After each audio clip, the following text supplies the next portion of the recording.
Donc, salut à tous, j'espère que vous portez bien, voilà. Donc, on se retrouve dans un nouveau chapitre qui s'appelle les variables et l'affectation. C'est un chapitre spécial débutant pour ceux qui veulent apprendre à programmer. Voilà, donc, n'hésitez pas à me faire savoir s'il y a des choses que vous ne comprenez pas dans ce sujet. Et avant de commencer, je tiens à rappeler, excusez-moi, je suis un peu enrhumé, excusez-moi. Mais déjà, je tiens à rappeler à vous rappeler que nous sommes dans la série, la première série qui concerne l'initiation à la programmation. Donc, on parle un peu d'algorithmique à ce sujet-là. Voilà, pour vous apprendre à programmer. Et dans le premier chapitre, on avait vu l'ordinateur dans le monde d'aujourd'hui. On avait vu un peu, on avait parlé un peu des différents éléments en ce qui concerne l'ordinateur. Voilà. Et les éléments qui reviennent, on avait quoi? On avait programme, on avait données, on avait information, on avait programme. Voilà, et programmer. Donc, pour ceux qui vont me demander c'est quoi programmer, en fait, c'est juste écrire un ensemble d'instructions, voilà, dans un langage, voilà, compréhensible par la machine. Voilà. Et pour que la machine puisse comprendre ce langage, il y a ce qu'on appelle des langages bas niveau et des langages haut niveau. Si vous ne savez pas encore, vos Windows que vous avez là, à l'époque, le Windows, il était programmé en un langage de bas niveau qu'on appelle assembleur. Et l'assembleur, c'est le langage le plus bas niveau, c'est-à-dire c'est là que la machine comprend, ce que la machine comprend, ce que la machine maîtrise. De là, il y a eu après ça l'apparition d'autres langages de programmation tels que le Fortran, COBOL, le C, le Pascal, ainsi de suite, ainsi de suite. Voilà. Donc aujourd'hui, vous avez une pléthore de langages de programmation. Donc voilà, c'est vous qui l'écrivez dans le langage de programmation de votre choix. Donc on avait aussi vu les données, voilà, parce que des données, voilà, c'était des informations qui avaient du sens. Voilà, bon, en un mot, information, données plus sens, voilà. Et l'information, l'information, c'est un élément, voilà, euh, pardon, excusez-moi, je fais la confusion. Je reprends, je disais que la donnée, c'était quoi? C'est l'information qui a du sens, non l'information plus le sens. Pourquoi? Parce que pour le développeur, cette information a du sens pour lui s'il veut réaliser tel ou tel but au travers de ce qu'il a récolté.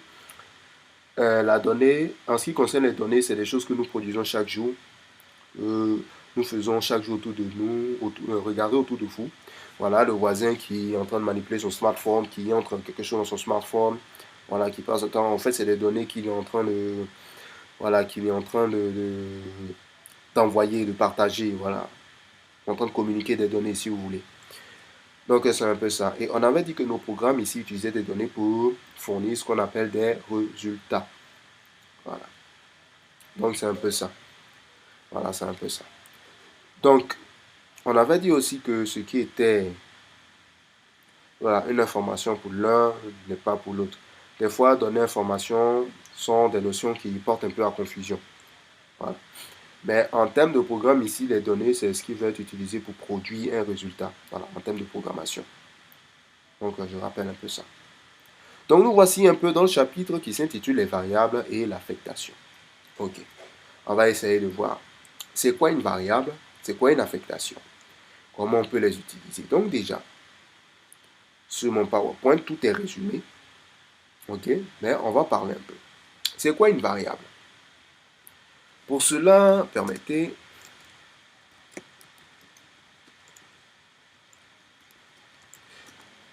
Entre nous, c'est quoi une variable? À l'école, souvent, on nous dit, surtout lors des cours de maths, que une variable, c'est quelque chose qui peut prendre plusieurs valeurs. Par exemple, je peux être n'importe qui.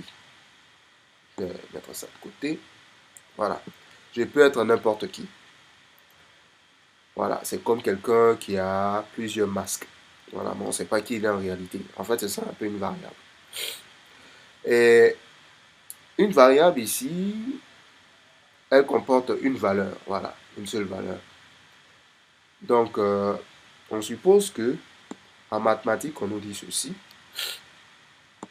Je vais noter un peu. On nous dit 7x moins 6 égale à 0, par exemple. Et on veut trouver, par exemple, la valeur de x.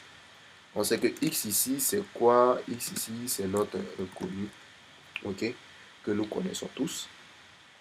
Et pour pouvoir résoudre cette équation, on nous disait comme ça, il faut faire ceci, 7x qui est égal à 6, et x qui est égal à, par exemple, 6 sur 7. Ok? Donc, ça veut dire quoi? Notre inconnu ici, en réalité, est quoi? Le résultat de 6 sur 7. En fait, dans notre boîte, en programmation, d'abord, je viens ici.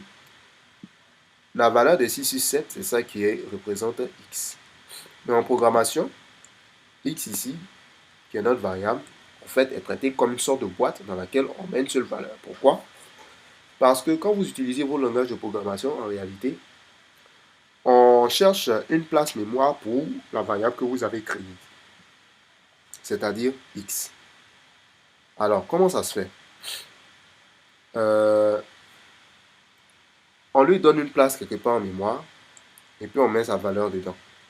Le jus dont on a besoin, on va chercher cette boîte, on ouvre et on prend ce qui est dans la boîte, donc le contenu ici. Ok? Ce qui se passe ici. Donc, notre variable ici, elle a un nom, elle a un type, elle a une valeur. Je suppose que on n'est pas en train d'étudier un langage de programmation. Hein. On est en train de voir un peu les bases au niveau de l'algorithmique. Voilà. Pour tout ça pour apprendre à programmer. Donc, la variable ici, elle a un nom, elle a un type, elle a une valeur. Ok?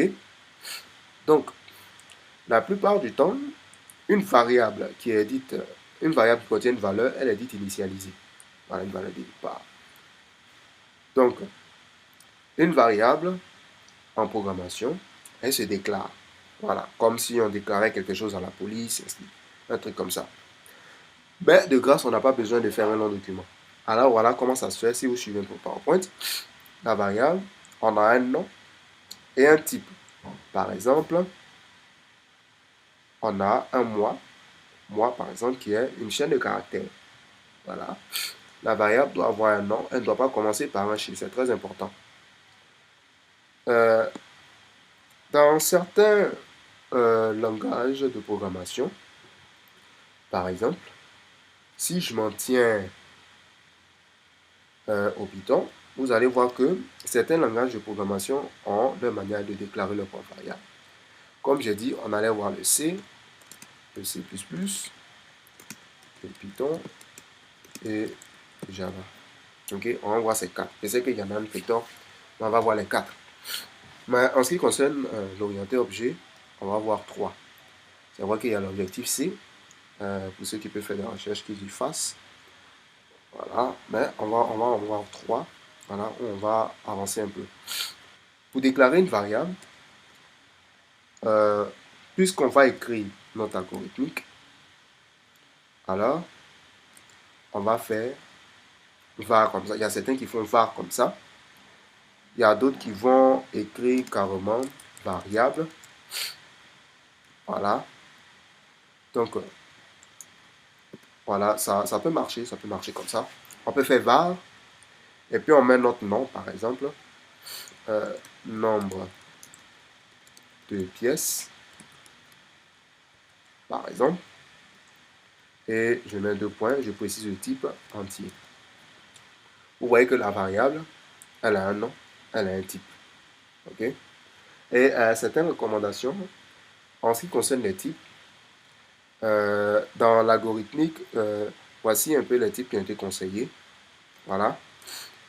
On a le type entier. On a le type chaîne, voilà, ou boule. On a le type caractère. On a le type caractère. Et d'autres types encore.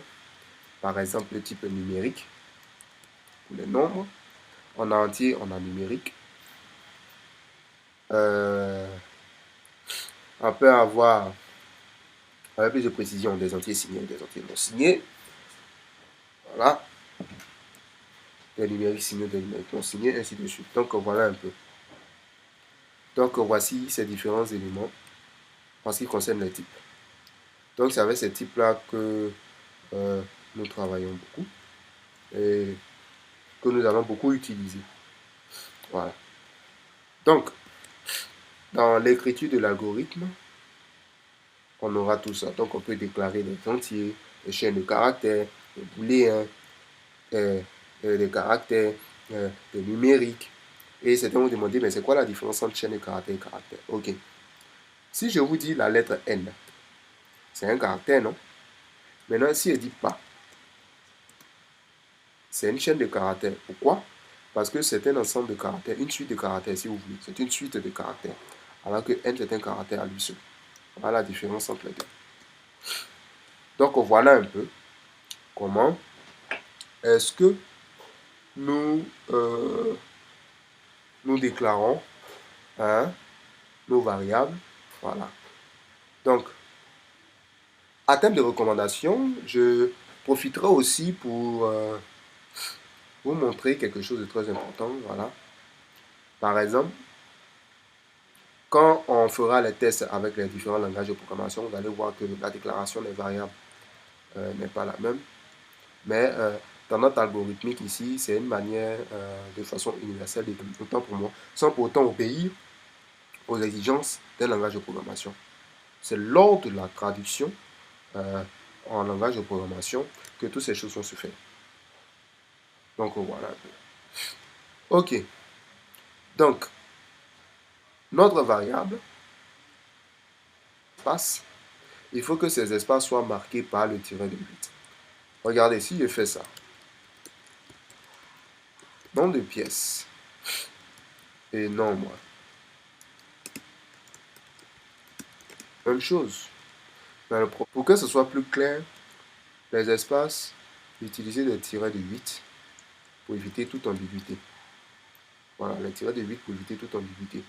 Parce que quand c'est comme ça, on aura l'impression que si vous traduisez d'un langage de programmation, vous allez voir que on a une variable nombre, une variable qui s'appelle 2 et puis une variable pièce. Alors que c'est pratiquement le contraire. Hein? Voilà. Donc, déclarer des variables de cette façon, c'est bon, c'est lisible et c'est plus clair. Ça permet même à celui qui n'est même pas un programmeur, qui n'est pas un informaticien, de comprendre un peu ce que fait le programme en question. Donc, vous avez ces variables-là. Mais évitez les variables de ce genre-là. Des fois, parce que si vous commencez par un chiffre, même si certains vont pouvoir accepter, mais si vous commencez par un chiffre ou par des caractères spéciaux, certains ne vont pas tolérer ce genre de variables. Il y a certains, en termes de déclaration de variables, par exemple, je sais que le nombre de pièces est un entier, alors certains vont faire ça. UNT, ça dépend, UNT, pièces.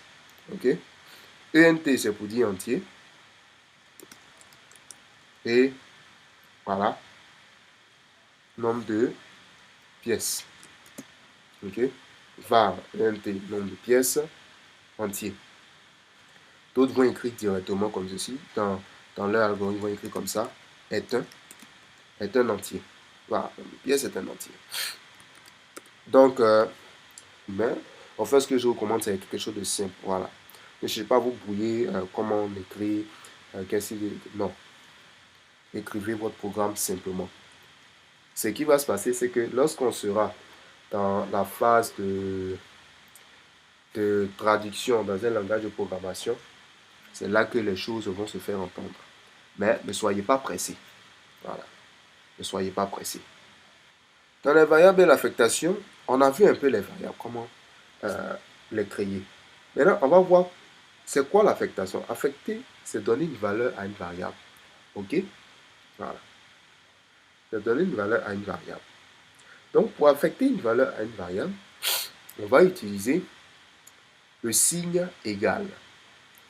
Il y a d'autres, voilà, d'autres s'appuieront que sur des flèches, comme ceci. Hein? D'autres vont s'appuyer sur des flèches. Par exemple, si je prends la variable que j'ai déclarée, ok, je dis nombre de pièces égale 0, ça marche. Comme ça aussi.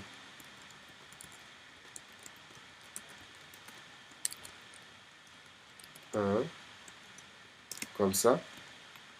Ça aussi, ça marche. En fait, c'est pour dire quoi? Que ma variable, mon entier de pièces, vaut 0. Voilà. C'est tout.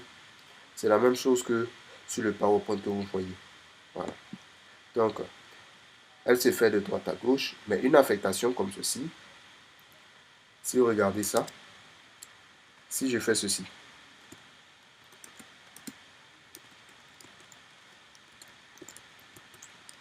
nombre de pièces, eh bien, ça n'a aucun sens. Ok? En faisant ceci, ça n'a aucun sens. Pourquoi? Parce que à une variable, on lui donne une valeur. Ok? Mais à une valeur, on ne peut pas lui donner de variable. Attention. C'est pourquoi je dis que ça n'a aucun sens. Voilà. Donc, voilà un peu l'affectation. C'est pas compliqué à ce niveau. Ok? Et la constante. Ok? La constante, tout simplement, retenez que c'est une valeur qui ne change pas. Voilà. Donc, la constante, ok, elle peut se déclarer ceci. Il y a des gens qui vont faire ça. Ok? Il y a des gens qui vont faire ça. Constante, ok, variable. Ça, c'est la formule. Mais si étape constante, comme ça, ENT, nombre de pièces, ok, entier. Je vais par exemple que ma constante ici est un entier. En fait, en faisant ça, c'est une déclaration. Hein, voilà. Une déclaration, ok. Dans certains langages de programmation,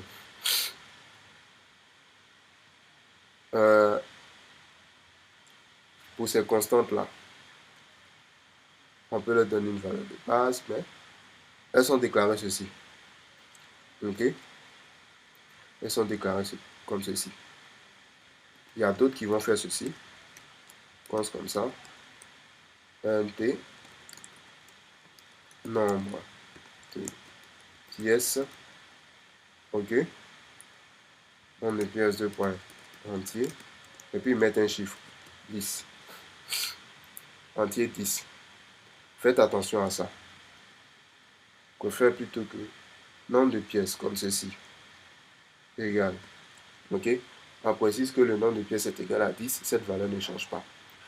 Carrément, il y a d'autres qui vont faire ça. Et puis, c'est comme si on va affecter maintenant.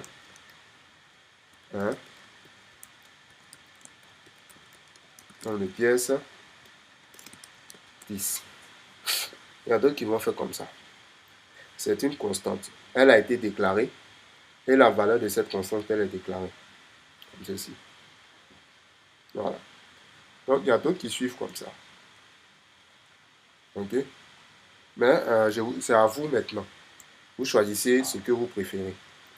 Vous avez la liberté d'écrire votre algorithme comme vous le voulez. Voilà. Donc, c'est un peu ça en ce qui concerne l'affectation et les variables. Donc, si vous avez des questions sur ce chapitre, n'hésitez pas, posez-moi des questions. Et on se donne rendez-vous pour le chapitre suivant.